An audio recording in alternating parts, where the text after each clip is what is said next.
अब हम एथेन की इलेक्ट्रॉन बिंदु संरचना बनाना सीखते हैं। एथेन का सूत्र होता है C2H6। आइए अब हम एथेन की इलेक्ट्रॉन बिंदु संरचना बनाएं। एथेन की इलेक्ट्रॉन बिंदु संरचना बनाने के लिए हमें पहले दो इस प्रकार से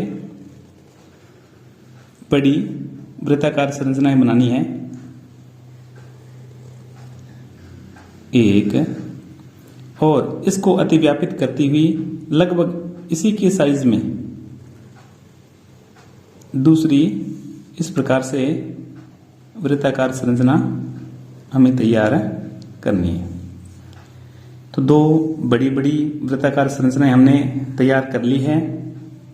अब दो कार्बन है, दो कार्बन के साथ में 6 हाइड्रोजन जुड़े हुए हैं। तो प्रत्येक कार्बन के लिए हम 3-3 छोटी वृत्ताकार संरचनाएं इनके ऊपर बनाएंगे।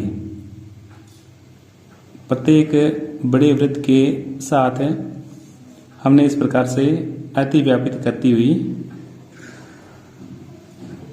छोटी प्रत्येक के साथ 3-3 वृत्ताकार संरचनाएं बनानी है।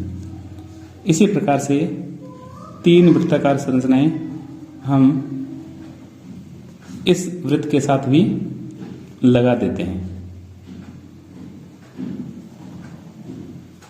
और ये हो गई इस वृत्त की तीसरी वृत्ताकार संरचना। अब हम इनके इलेक्ट्रॉन भी इनके साथ दर्शा देते हैं। तो हमने पहले कार्बन के इलेक्ट्रॉन दर्शाने हैं। इस प्रकार से क्रॉस चिन्ह के द्वारा हमें कार्बन के इलेक्ट्रॉन दर्शाने हैं। तो प्रत्येक अतिव्यापन करती हुई संरचना है, उसके अंदर हमें इस प्रकार से एक एक क्रॉस करता हुआ कार्बन का इलेक्ट्रॉन दर्शाना है। इसी प्रकार से हमने इनमें भी एक एक इलेक्ट्रॉन दर्शा दिया है।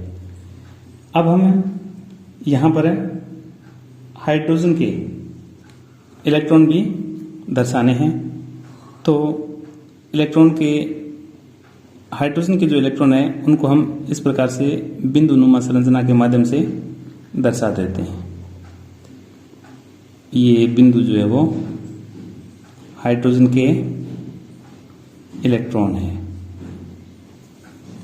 तो इस प्रकार हमने सारे हाइड्रोजन के इलेक्ट्रॉन भी दर्शा दिए हैं।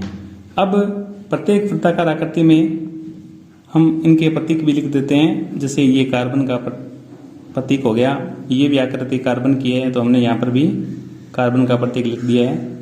ये हाइड्रोजन की आकृति है तो ये हमने हाइड्रोजन लिख दिया है यहाँ पे।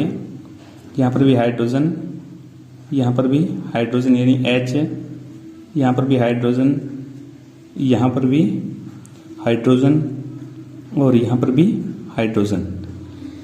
इस प्रकार हमने एथेन की एक पूर्ण इलेक्ट्रॉन बिंदु संरचना तैयार कर ली है।